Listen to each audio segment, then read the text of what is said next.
what we see is when we use that original Babylonian teaching and we plug it in to cipher the astral prophecies of Revelation, it really unlocks it.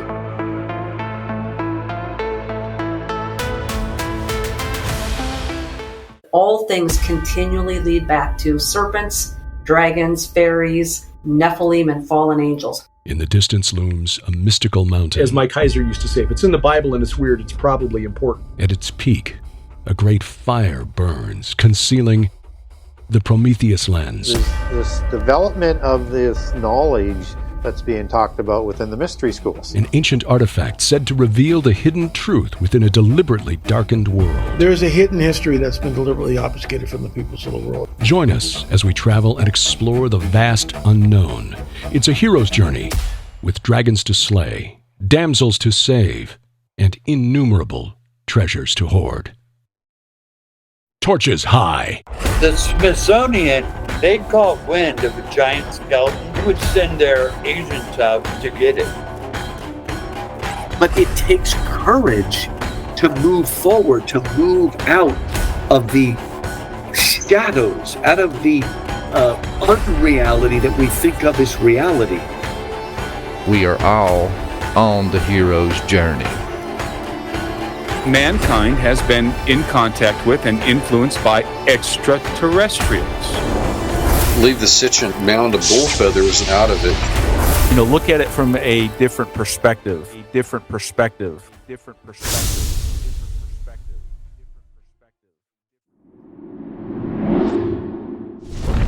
What is happening? What is up? Hold out your glass, because we're about to fill it up with some Kevlar Joe's coffee, of course. I want to encourage you guys to head on over to KevlarJoe.com for your caffeine fix. If you enjoy the show, help us keep the lights on by supporting the sponsor of this show. Head on over to KevlarJoe.com right now. And now that you got your brew ready, sit back, relax, and enjoy the journey, guys.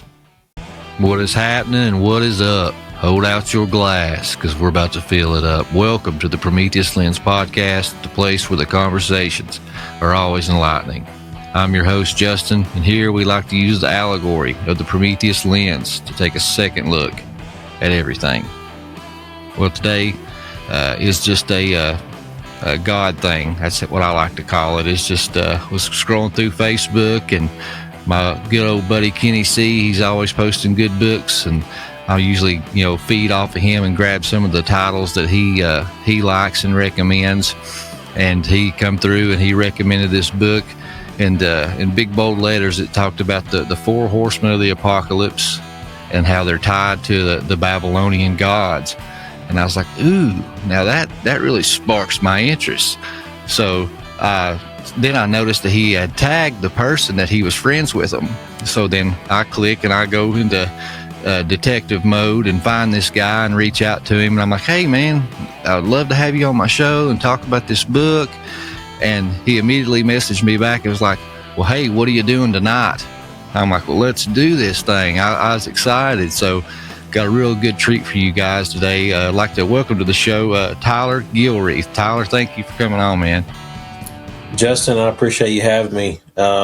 It's great to connect with you, man. Yeah. You mentioned Kenny C earlier, and me and Kenny's been friends for a couple of years, and so you always can rely on Kenny for a lot of different things, and it's cool that him sharing that post got us connected tonight, a God thing, like you said. And I'm looking forward to talking all things supernatural and getting into some deep stuff in Revelation and elsewhere. So thanks for having me on, Justin. No, I think this is going to be a hand in glove situation. I think we're going to get along just fine.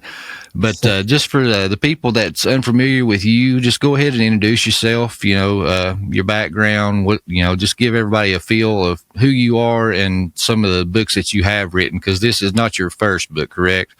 Correct, yeah. So, again, my name is Tyler. I've written 2 books now. The first one you see behind me, Gospel Over Gods.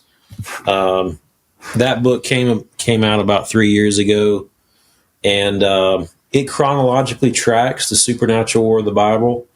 So the three divine rebellions, which is Eden, in the days of Noah, and then the Tower of Babel. And so that has a narrative feel. It utilizes over 2,000 scriptures in that book. And it also has a topical feel as well. So it's a great book for someone that's never been introduced to the supernatural struggle of the Bible from an ancient perspective. And it was written to be a book of evidence.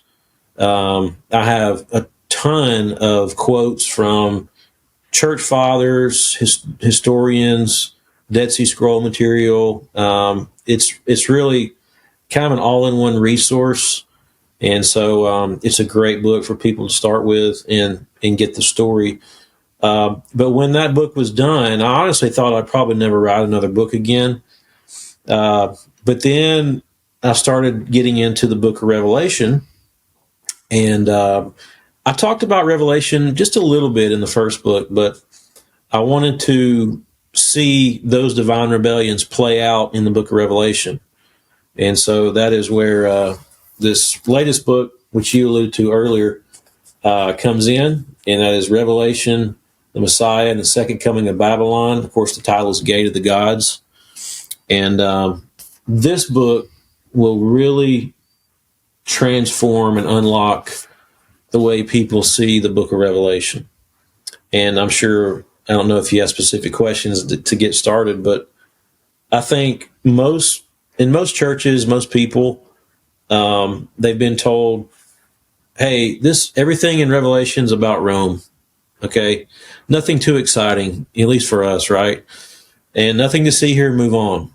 And I'm not denying, in the book that Rome's not a factor. I think everyone knows Rome was kind of a modern day Babylon because of the way Nebuchadnezzar pretty much, destroyed Jerusalem and carried them away into captivity, things like that. So, we're not disputing that. But what we are saying is that essentially Babylon the Great also has a dual element, a cosmic element, not a temporal one, which was Rome, but a cosmic element that dates back to really the Tower of Babel. And so Babylon the Great is this great chaotic force, machine of evil and chaos that runs the nations amok.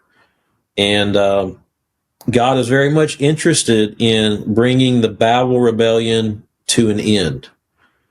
And so this book explores Babylon the Great from the cosmic perspective. And it really does two things. The first thing the book does, it establishes that the Old Testament is kind of the template for the book of Revelation. I go to that in great detail. Essentially, Revelation is blender theology. It is, you take little snippets and verses and phrases from the Old Testament Hebrew prophets, and you throw them into a blender, and you hit the start button, and what comes out oftentimes are what we see in Revelation. And so if we understand that, and we kind of know the template and the blueprints, then it can really unlock a lot of the meaning and make things make sense. So beyond the template, though, again, there's this mysterious Babylon the Great, which I said in a large part, goes back to Babel. Babylon is inseparable from the Babel event. And I demonstrate that in the book. But what this book does that I'm not aware of any other book out there on the subject does is it looks for Babylonian elements, Babylonian traces in the book of Revelation. For example, in this book, I get into Babylonian creation stories, Babylonian monsters, beasts, right, that are in Revelation, Babylonian astrology, is a big part, especially when you get to the astral prophecy sections of Revelation. And so what John does and Jesus does through the book of Revelation is we're going to tear down Babylon on all fronts. Okay, we're literally going to tear down chaos, but we're also literarily going to tear down chaos. And so Revelation taps into the, ancient archives of Babylonian material to demonstrate superiority and really deconstruction of Babylon at the very core of what they stand for and what they believe and what they've taught. And so, if that interests somebody out there to look for Babylonian threads in the book of Revelation, then this book is, right up your alley. Now, are you referring to the Enuma Elish when you were talking about that? Because that's something that's been fascinating to me, and my listeners are pretty familiar with. I did a 3-part series with Dr. Judd Burton on the Enuma Elish, and we talked about some of the correlations that we had seen, and like how you said, it's the whole on earth as it is in heaven. When there's something happening, a war, whatever on earth, there's a mirrored image, same thing going on in heaven or in the spiritual realm also. Right. And that's a biblical theme. For sure. Yeah. And so when we got to looking at that, we were talking about how Tiamat, the chaos dragon, was subdued by Marduk. Yes. Thank you. And, so in our creation story, they were literally, like a literary, as you put it, showing that Yahweh was superior. Exactly. So he subdued chaos when he hovered over, the waters, the Tehom, because that was wordplay that was the same name. Yeah. And then you see this beast again in Revelation. So, this is something from start to finish that's in the text. You're right, yeah, and I'm glad you brought that up. Genesis 1:2.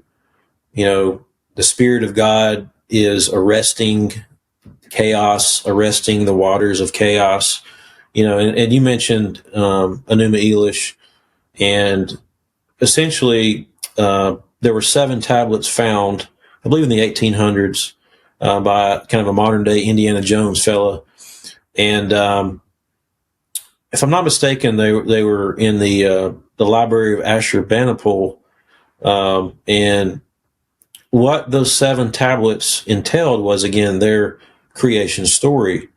And many people would I think a lot of Christians would get a little sweaty and nervous when you say, Genesis is kind of tapping into some of that material, and but what I say is there's no reason to be nervous about it. Again, God is looking to be superior on every front. And so when Moses wrote the Pentateuch, wrote Genesis and the other books, first 5 books of the Bible, there were other creation stories, already out there, a couple thousand years older than, when Moses was writing. And so why wouldn't you want to sink the other stories? Why wouldn't you want to thwart the other stories? Why would you not want to knock off the other stories? And another thing to think about, too, is in Job 38, the sons of God were there, present at creation. And so the spirits of Babylon and who are behind these other narratives, creation stories, they witnessed what really happened as well.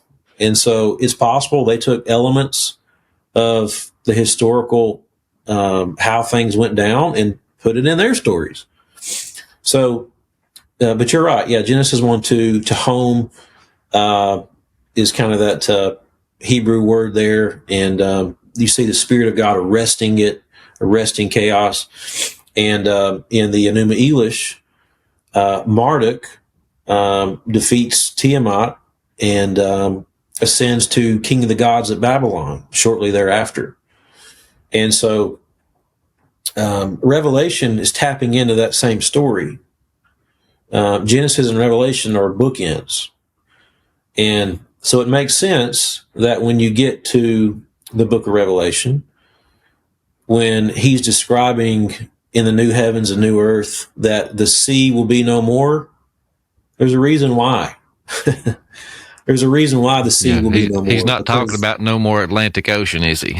No, exactly. The sea is a cosmic symbol of chaos, which ultimately represents the chaos Elohim in the spirit realm. And so one of the things I talk about in the book is that sea that will be no more. There was a sea. Well, I think most people know that in the temple, the tabernacle, you had different lavers or bowls of water, essentially, for washing and ceremonial purposes.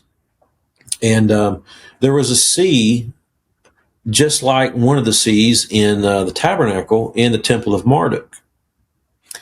And it was a twin of the one that we read about that the Hebrews had.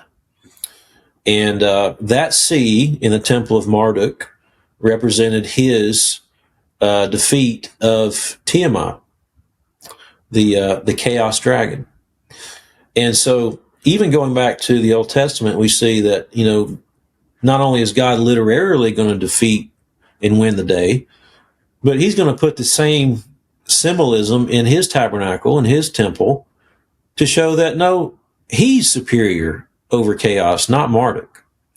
And so this whole book, Marduk keeps popping up over and over and over again because Marduk is king of the gods of Babylon.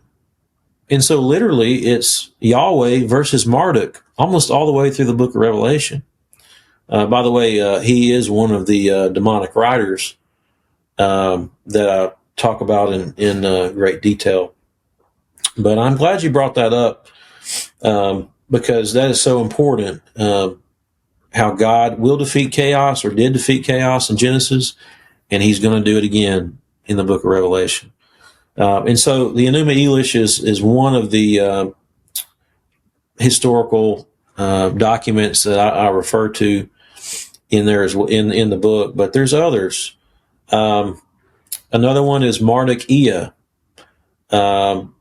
One thing I talk about in this book is how the book of Enoch actually parrots stylistically certain sections of the Marduk-Ea document.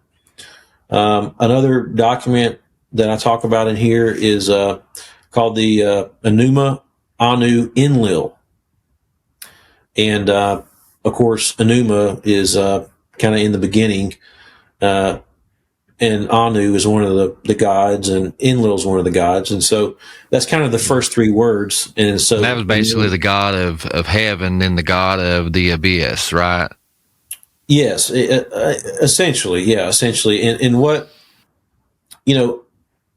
Babylon and the stories of Babylon, they're not always linear. In other words, they're somewhat evolved over time as far as who is superior and who reigned king of the gods. And so there's kind of this transformation. But the document Enuma Anu Enlil was 70 tablets, okay, that essentially was a map and a cipher for reading the stars. And so the ancients viewed the stars as the tablets of the gods. And so when you see this constellation, do this. When you see this sign in the sky, I want you as my subject, as my worshiper, to do this act or to think of this. And so there were over 7,000 scenarios. Ancient astrology. It's ancient. This is the origin point of ancient astrology. There were 7,000 scenarios in Enuma Anu Enlil that when they saw something in the night sky, they knew their God wanted to communicate a certain message. And so what we see is when we use that original Babylonian teaching and we plug it in to cipher the astral prophecies of Revelation, it really unlocks it, because those messages line up, and I know we'll talk about that in just a little bit. Do you have a podcast or small business? Do you want to expose that business or podcast to thousands of people each week for an entire year for less than one car payment? Now you have my attention. I'm looking for sponsors of this show. I know you have seen and heard the Kevlar Joe ads on the podcast and YouTube channel. I can do the same for your podcast or business each and every week. I promise you, you're not going to find a better advertisement value for your buck. My contact info can be found on my website, PrometheusLensPodcast.com, or reach out to me on social media. Let's talk, and let me show you how you can grow your brand effectively and cheaply.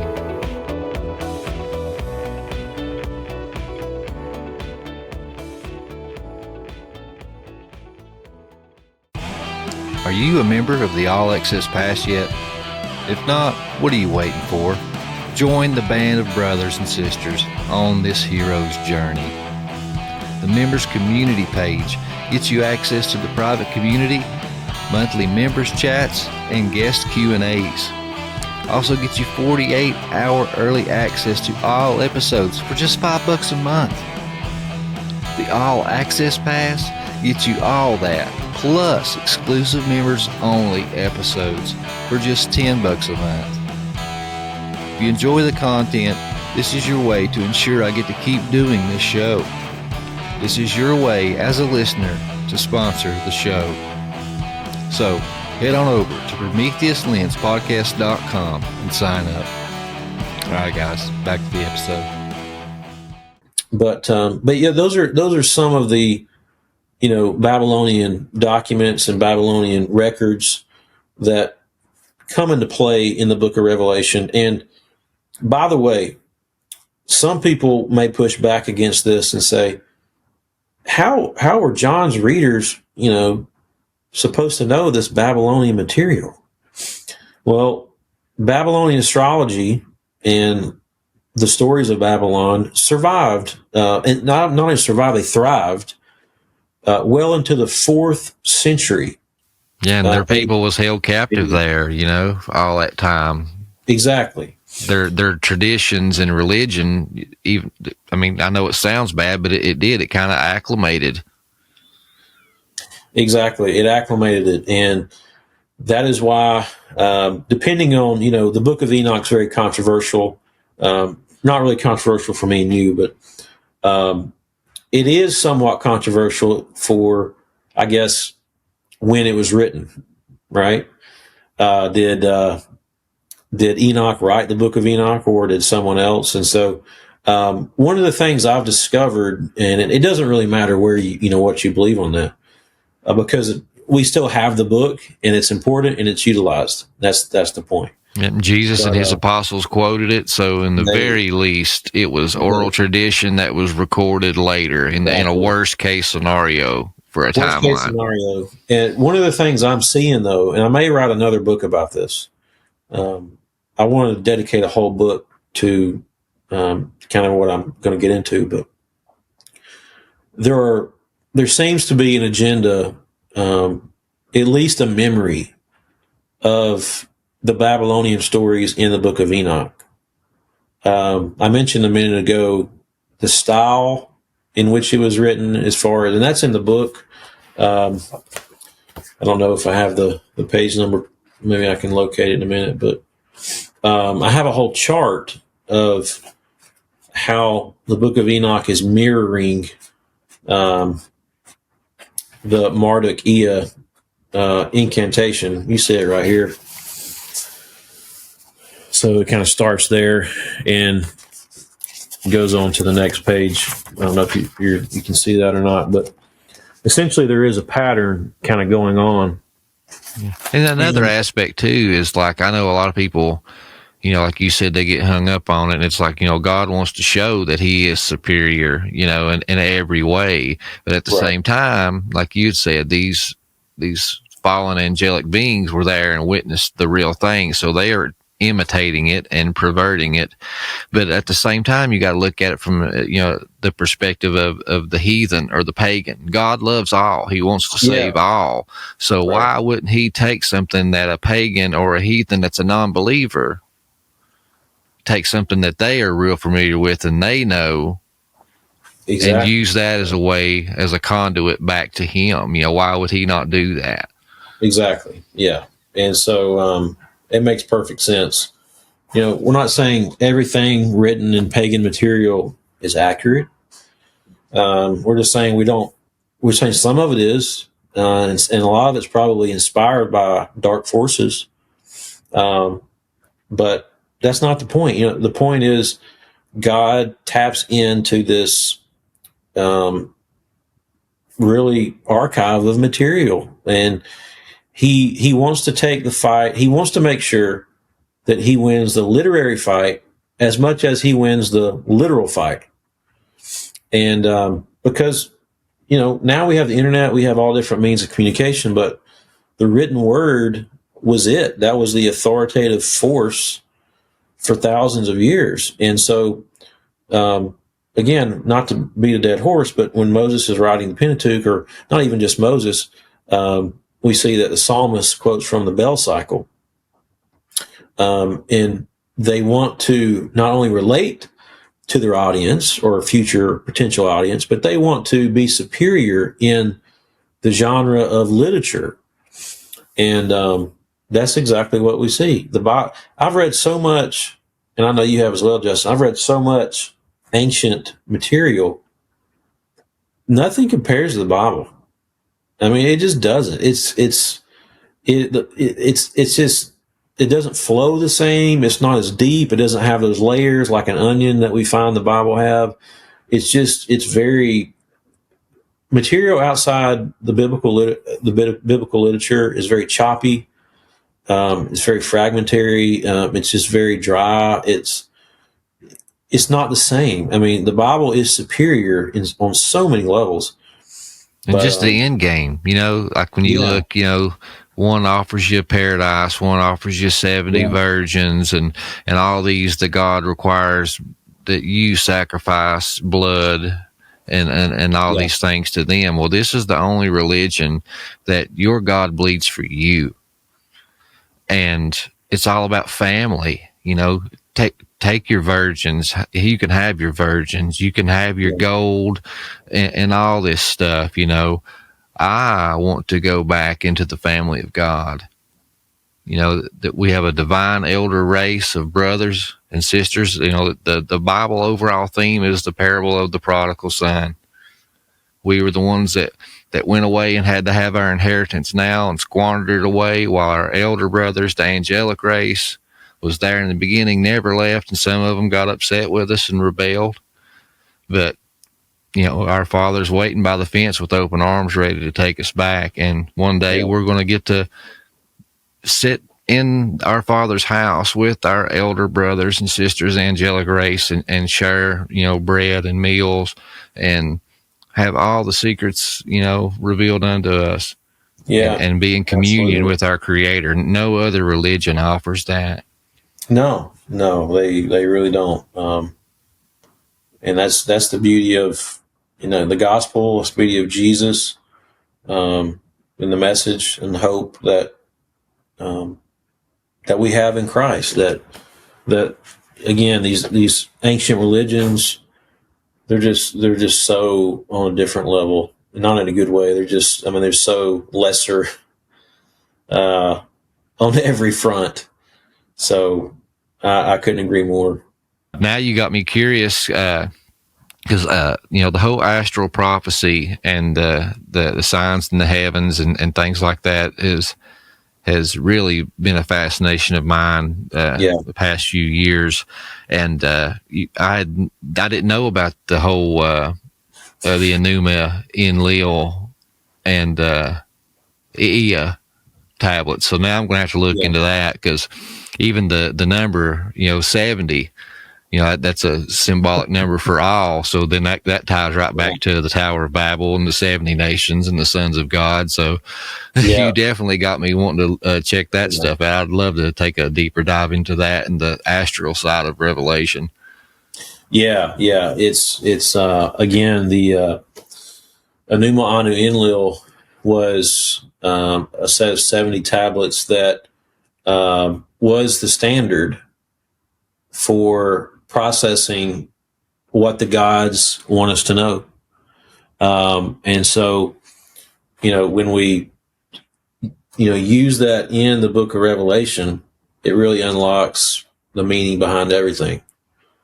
And so it's, again, a lot of modern Christians don't even know about, there is such a standardization of reading the stars, which goes back again to the Watchers. The book of Enoch demonstrates that with a lot of clarity, that part of the sin of the Watchers is the marrying women and producing Nephilim, and that was a big part of why the world got so wicked so fast. But a lot of the other part was they brought a lot of this divine forbidden knowledge into the world. And so, part of that was the reading of the stars. And so the book of Enoch actually names, the different watchers and the divine knowledge that they brought into the world. And so it goes back to that prehistory, where man was introduced to this concept, and evidently it survived the flood, or he was reintroduced, because we see at Babel is, again, the nations being dispersed, being assigned an angelic viceroy, a tutelary spirit, an angel shepherd, if you will, a guide to watch over them. And Babel, that is the event that drove the rest of the Old Testament from Genesis 10 and 11 going forward.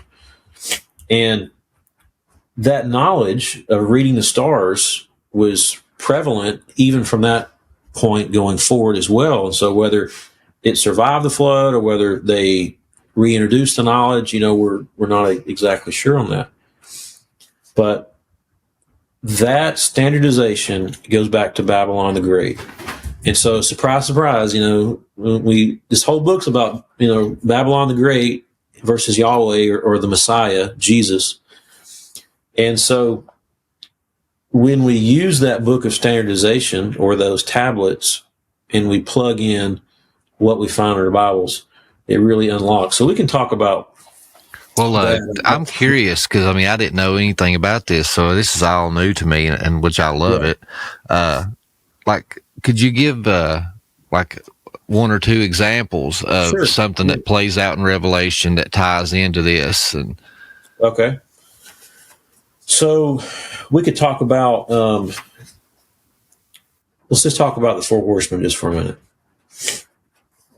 So, essentially. And I can read this. I don't know. I'll read. Let me just read Revelation 6, 1 through 8, and then we'll go back and talk about it. Again, this is the text of the four horsemen. I saw that the Lamb opened one of the seven seals, and I heard one of the four living creatures saying, as with a voice of thunder, "Come and see." Then a white horse appeared, and he who sat on it had a bow. A crown was given to him, and he came out conquering and to conquer. When he opened the second seal, I heard the second living creature say, "Come." Another came out with a red horse. To him who sat on it was given power to take peace on the earth, and that they should kill one another. There was given to him a great sword. When he opened the third seal, I heard the third living creature say, "Come and see." Behold, a black horse, and he who sat on it had a balance in his hand. And I heard a voice in the middle of the four living creatures saying, a kinnock of wheat for denarii, and 3 kinnock of barley for denarii, or denarius. Don't damage the oil and the wine. When he opened the fourth seal, I heard the fourth living creature say, come and see. And behold, a pale horse. And the name of he who sat on it was Death. Hades followed with him, authority over 1/4 of the earth, to kill with the sword, with famine, with death, and by the wild animals of the earth was given to him. So that's the the text there, Revelation 6:1-8. And so when we use the Enuma Anu Enlil, what we see is, there's a pattern. For example, in the Enuma Anu Enlil, it associates certain gods with certain colors, planets, constellations, and directions. Okay, that's kind of the pattern there. I'll go ahead and show that to you so you can see that. Certain colors, certain directions, certain planets, certain constellations. And so the colors of Revelation's horses and the action taken by the riders do in fact correlate to 4 corresponding planets, 4 demonic Babylonian gods, 4 cardinal directions, and 4 constellations per the manual. And so the color white is associated with Jupiter, which is associated with Marduk, which is associated with Taurus, which is associated with the East. Red is associated with Mercury, the planet Mercury, which is associated with Nabu, which is the deity Nabu, which is associated with Aquarius, the constellation, which is associated with the North. All right, then the next one, black, is associated with Saturn, which is associated with Ninurta, which relates to Scorpio, the constellation, and the direction of west. Yeah, and death, death, where is thy sting? The scorpion. Yeah. Pale or speckled, depending on your translation, is associated with Mars, which gets associated with Nergal, which gets associated with Leo, with the constellation, and the direction of south. So I want to kind of take us one by one through these just for a minute. So basically, the clearest example, we'll just start with this, is black Scorpio. Okay? I looked, and behold, there was a black horse, and he who sat on it had a pair of scales in his hand. Since the 2 claws of Scorpio were seen also as the balances of Libra, the connection is obvious. Okay, so when you see a scorpion, he had balances in his hand, and again, it's associated with color black. So the rider on the black horse would be Ninurta, and he's coming from the west. Let's look at another one. So let's talk about the direction south just for a minute. So south, and I'm just kind of referencing the book here. That's on page 107 if people pick up a copy.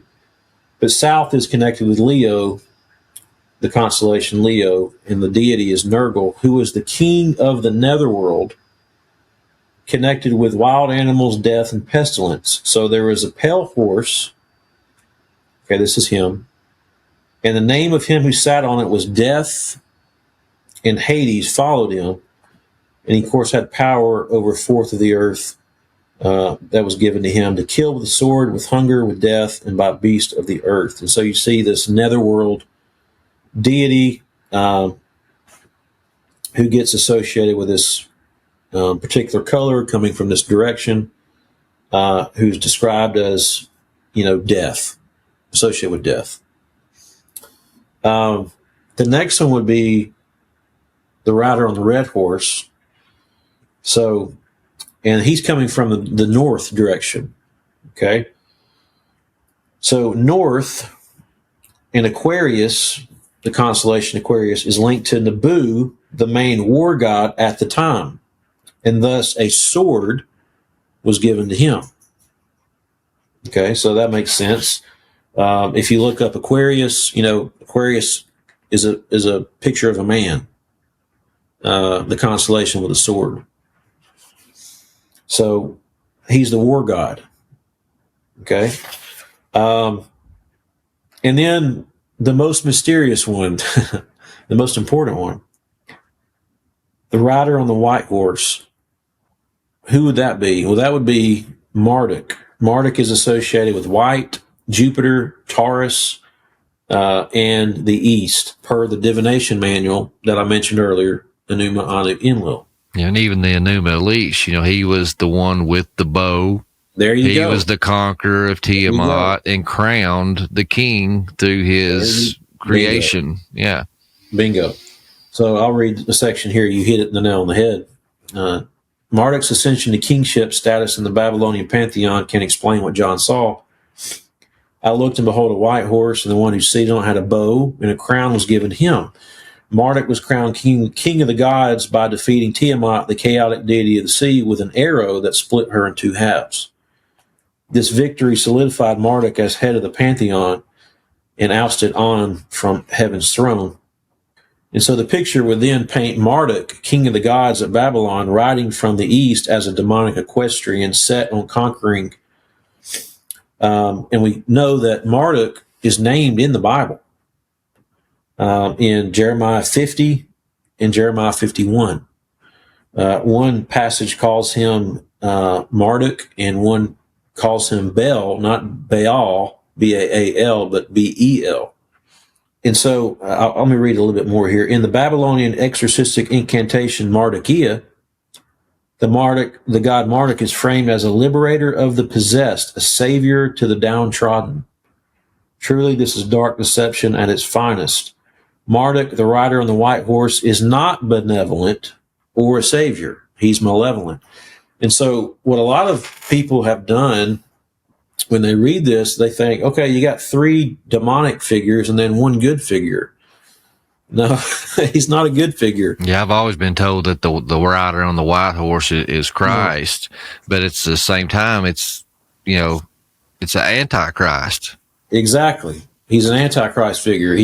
Marduk was kind of positioned as, again, a savior figure. And so it's amazing because you also have in Revelation, you have Christ on a white horse, the Messiah. And so you have, again, the Messiah versus Marduk. Okay. All the way through the book of Revelation. And this is perhaps the clearest example. Again, it really opens up the text once the light bulb goes off. Oh, okay. These colors. And it hinges back to Genesis 3:15. I just had a premonition too, or a thought. Everything hinges on Genesis 3:15, the seed war. Right. That's Christ and the Antichrist.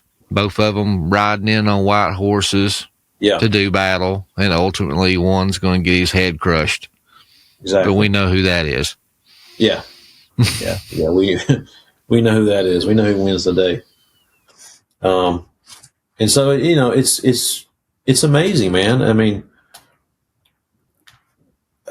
I don't know why. I said this earlier. I don't know. I guess I don't know why we haven't looked for Babylonian connections in Babylon the Great in the book of Revelation.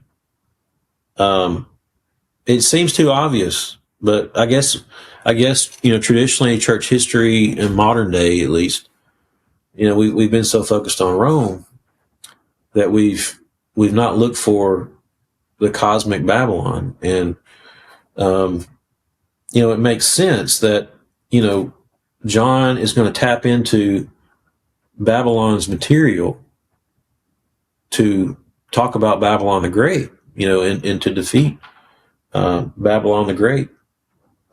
And again, a lot of this, I mentioned the book of Enoch earlier. One of the things I talk about in here again is I think part of the book of Enoch is vying for the narrative with Babylon. And one theory I have is just a theory that First Enoch, in particular, chapters 1 through 36, was written by potentially a Jew who was carried away into Babylon. It would be around that time period that a lot of scholars think it was written, perhaps. But it would make sense, if that was the case, that who one individual or several individuals, whoever penned First Enoch, had an agenda, and they used Babylonian terminology. Even the Watchers is a Babylonian term. That's why we find the term the Watchers in the book of Daniel, the only place it's in the Bible. And Daniel, of course, is in Babylon. So it would make a lot of sense. And, one of the things I also talk about in the book is First Enoch connections in the book of Revelation. And there are several in the book of Revelation that don't really get a lot of attention. But again, if we're trying to take down Babylon, why not use Enochian bullets to put in your barrel and shoot in their direction? Because ultimately, it all goes back to, again, their demonic Elohim, which largely go back to the Tower of Babel event. And I like your theory. I mean, it's a sound theory. I'd never really thought of that, because if a Jewish man or woman is in captivity in Babylon, and if they are in the courts of the Magi, like Daniel was, right, they're teaching you, exactly, the signs of the heavens. They're teaching you the paths of the stars and the planets, and how to, read the solstices and the equinoxes and the precession and all these things. And of course, they know that, these things that they're saying are true, but they're perverted and told from a fallen realm perspective. So they have the inside gist, and writing it down and exposing it, because in Enoch it talks about the storehouses of heaven and the windows of heaven and all these esoteric things that was taught by the Magi. Exactly, that's exactly right. Another thing that I talk about in the book that relates to Revelation and the book of Enoch and Babylonian literature is Revelation 9:1-4, where it talks about when the abyss is opened and the these scorpions, or not the scorpions, the smoke obviously comes out of the abyss, and demonic locusts come up from the earth that are released. And one of the things I mentioned is that those are the Watchers that will be released at the end of time. And from a Babylonian perspective, there's no conflict either, because from the Babylonian narratives, they are called the Apkallu. And so I get into that and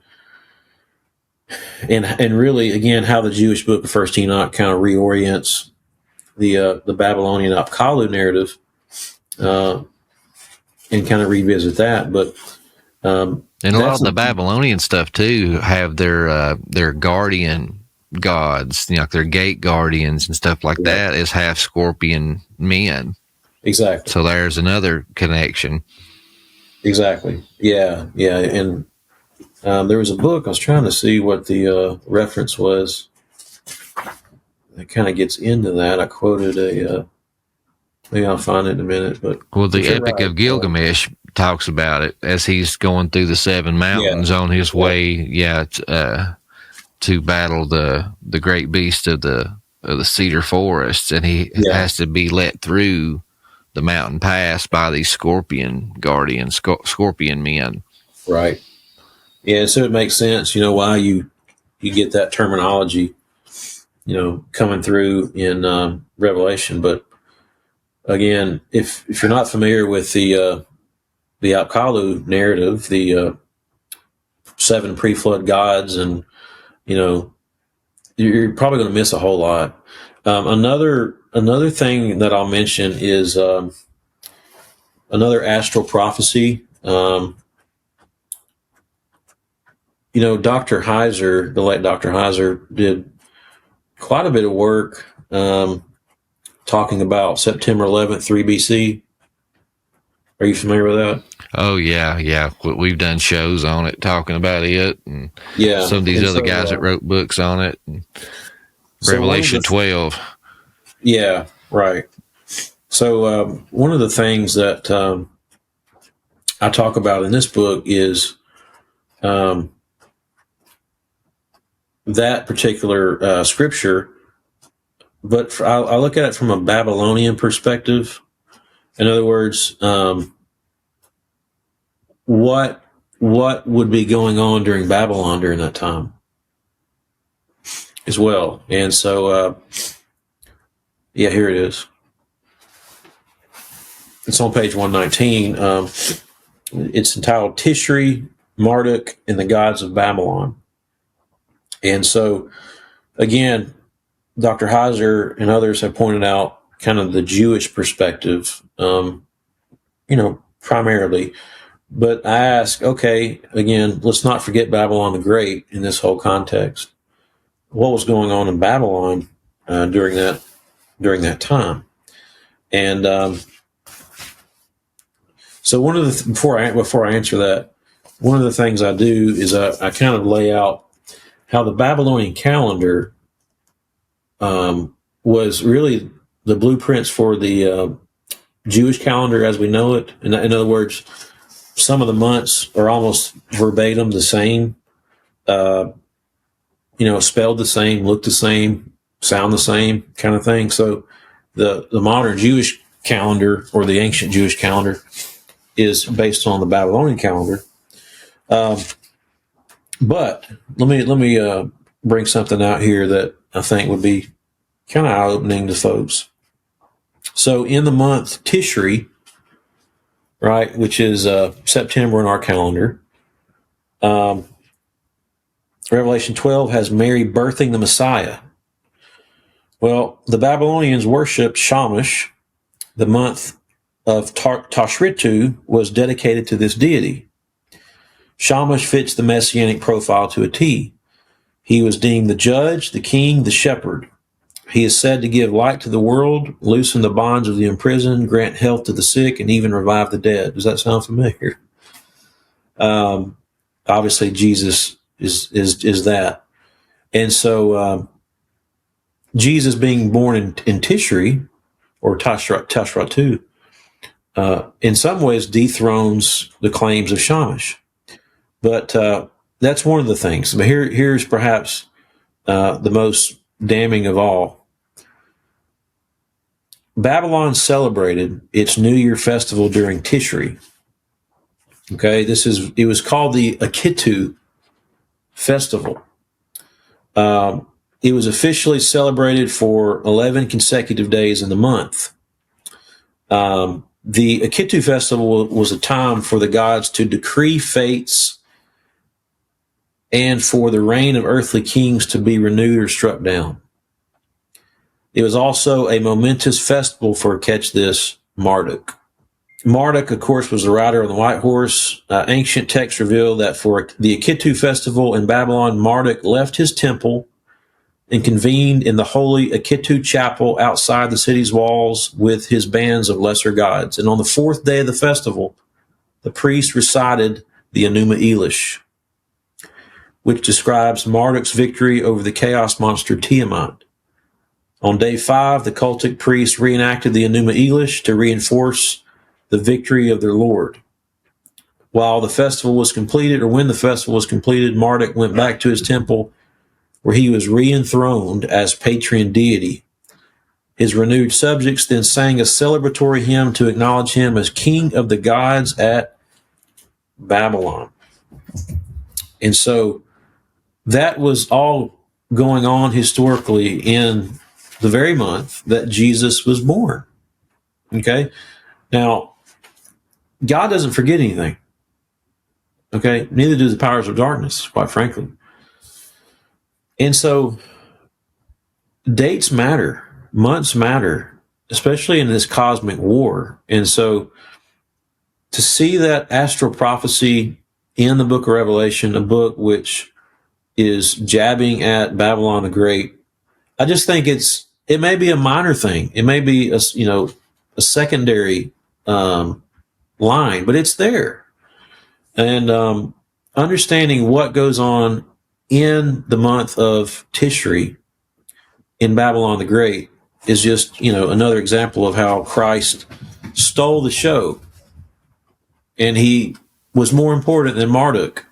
Well, September 11th, 3. And it brings a whole new perspective, too, that the Magi that came from Babylon exactly during this month exactly to lay gifts at Jesus's feet.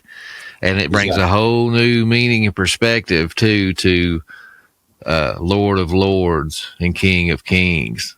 Exactly. And that's one of the things I tried to bring out was, the fact that they left their priestly responsibilities, because that's what Magi were. They were, priestly figures.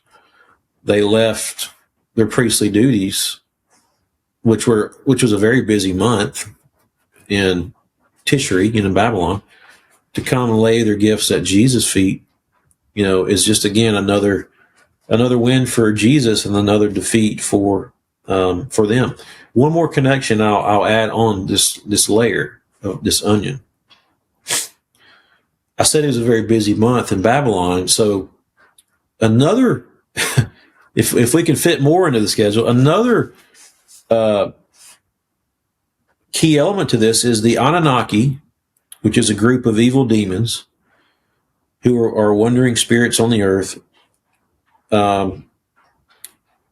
Essentially, on the festival of Marduk, sacrifices were also offered to the Anunnaki as well. Nebuchadnezzar II dedicated an altar at the walls of Babylon to the Anunnaki, which he called an altar of joy and an altar of rejoicing. And so what we see, in this astral prophecy, from Babylonian holidays to the epics to the omens of early Mesopotamia, Jesus' birth in Tishri would have sent shockwaves across the cosmic landscape and really irritated the powers of darkness. So that's one of the things I talk about. Man, that's just awesome, Tyler. I really appreciate you coming on and talking. I don't want you to give away the whole book. I could sit here and talk to you for another hour and dig through all this stuff, but I want to dig through and find it myself, and I want the listeners to get this book and find it out for themselves. But you've definitely sparked my interest, and I know you have some others. Yeah. Well, there's always more to find, always more to dig, and just appreciate you bringing me on the show, and hopefully if they like what they heard, they'll pick up a copy. It's on Amazon. So, and you can of course buy the first book as well. If you haven't dove into that material, that would be an added bonus. And so kind of the two together, you get Genesis through Revelation very thoroughly, looking at the cosmic powers of evil. So, well, I want to bring you back, and I think we should. I think that tees us up for a good conversation on the three rebellions. yeah, absolutely, man. I would love to get into it. I could talk for hours. Oh yeah, same. Well, guys, be sure to check out Tyler's book. Find it on Amazon, as he said. Do you have a website or anything like that? YouTube channel, Tyler? Or?